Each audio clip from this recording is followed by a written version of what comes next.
All right, welcome back to another video. This one is going to be putting a cold air intake on a Dodge Durango. This goes from 2016 up until 2022, I believe, with the V6 in there, the 3.6. So this will be a step-by-step guide. If you're thinking of putting an AFE or a cold air intake on it, this is the process of what you need to do. For this cold air intake, the part number is going to be 54-76214. It does list it for Grand Cherokee, but it also lists it for the Durango as well, same part number.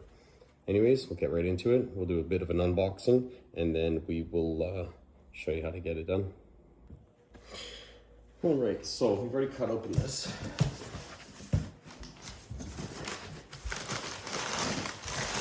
Get rid of all the packaging that we got. And this is basically what you're gonna find inside of your box.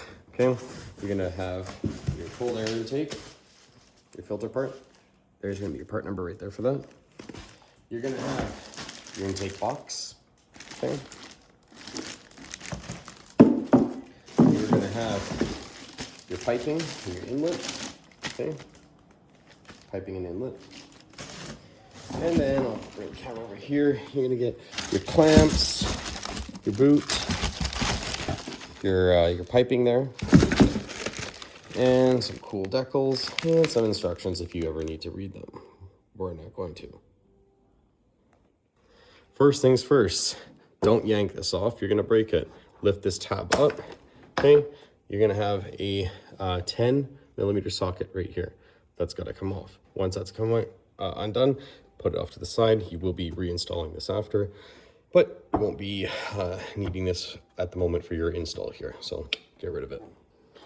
After you've removed that 10mm bolt that sits right there, you can then lift your valve cover off. It's gonna have pressure tabs all over it, and you're gonna feel like you're gonna break it, but you're not.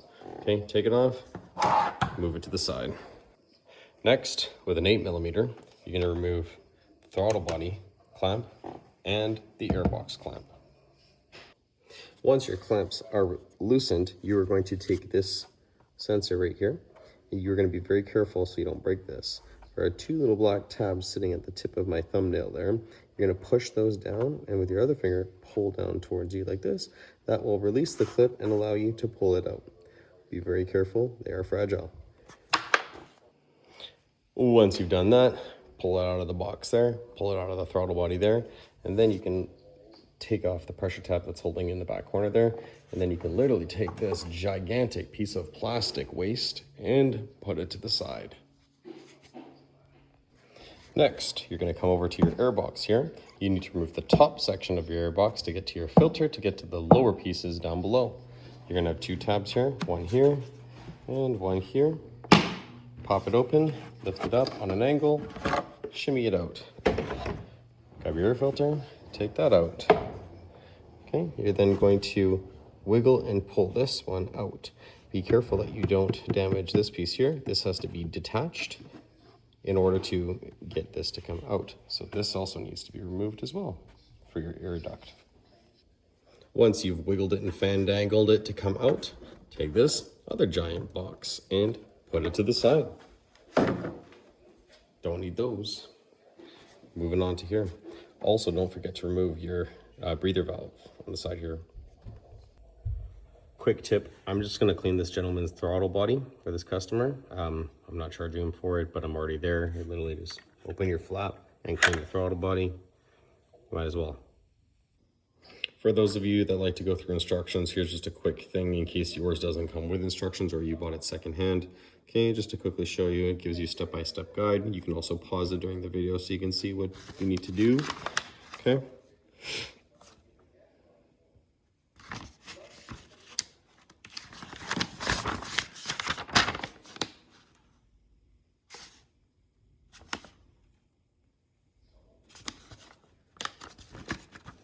And the last page, if it wants to cooperate, come on, there we go. All right, on your new box, looks super nice. They want you to transfer over the rubber push pads onto your new one here. So you're basically gonna get these, pull them off your old one, you just push the tab in and it falls right out, and install them here. It's always so nice unwrapping new filters. Look at the color on this. Super nice. Gently and carefully slip it into the housing unit. Don't push it in too far or it will go past the gaps and you have to fish it back out. You have one clamp that it comes with on the filter, but that's not the one you need for this one. For this one here, you're going to use the larger clamp that comes in the actual box itself. And then angle it so it sits kind of like that, or however you want it. I'm going to do it like this so you can see the lettering and everything like that. That is going to be an 11mm socket. You're going to tighten that down until it's nice and snug to hold the air filter in place. All right, once you've got this tightened up all the way, so it's nice and snug. You don't have to go over tighten it, but get it so it's nice and snug. It won't move anymore. Your air filter is now nice and secure. All right, so now we've got it in. It sometimes helps if you get the back grommet down here in first, and then the other ones will align properly. Make sure you get it underneath your rubber seal here, and have it fitting in there nice and perfect. Nice fitment there. Okay, give it a good shake to make sure it's actually in there for the housing, and then you're going to move to your next step. Next step is you're going to start working on getting that the valve that was on your original intake, and you're going to be switching it over to the AFE intake. All right, we got the box on now, as well as the piping. And this clamp is loose. I'm going to put the other two clamps on here. Best thing for you to do, because it's pretty difficult to get this one over the throttle body, is to just take off the nuts off of them, because you can really bend them and put them back over. They're the same size, same dimension, doesn't matter if it goes left or right. The only thing to note is that these are different sizes. So the smaller one will go on your throttle body side, the larger side will go on the intake side. Then you put your grommet that comes with your kit there in there for your mass airflow sensor. And then we're going to be putting this piece in there as well after we remove it from the old unit right there.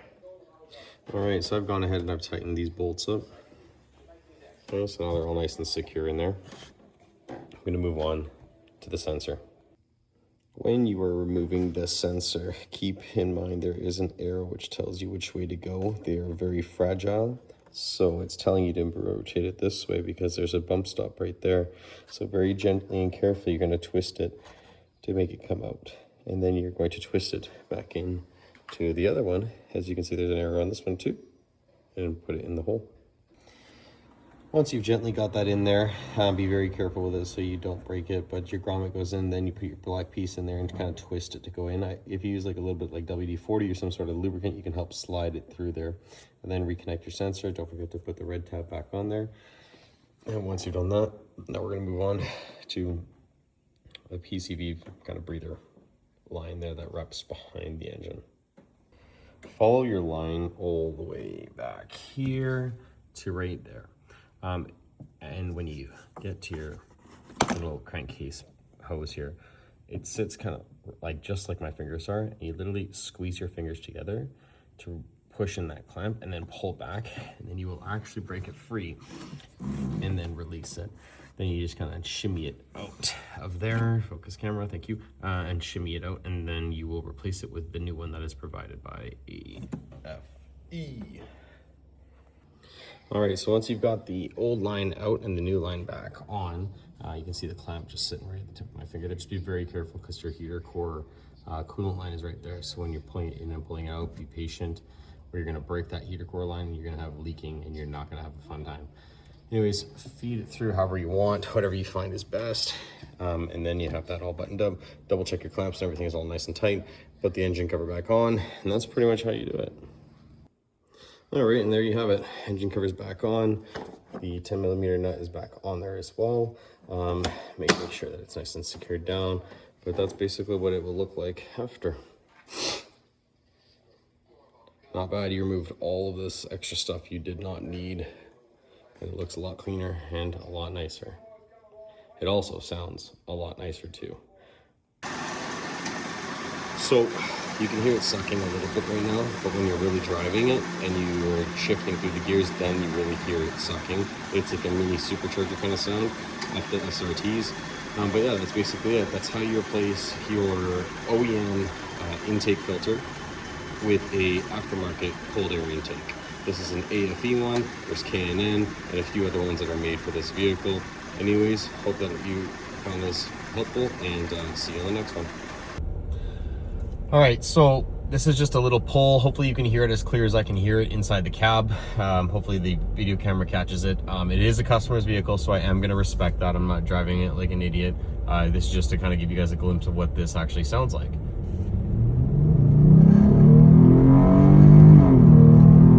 So you can hear a significant difference in horsepower and volume of the intake, everything all together collectively. It's quite an upgrade in your sound system through your engine's intake. Highly recommended. Thanks for watching.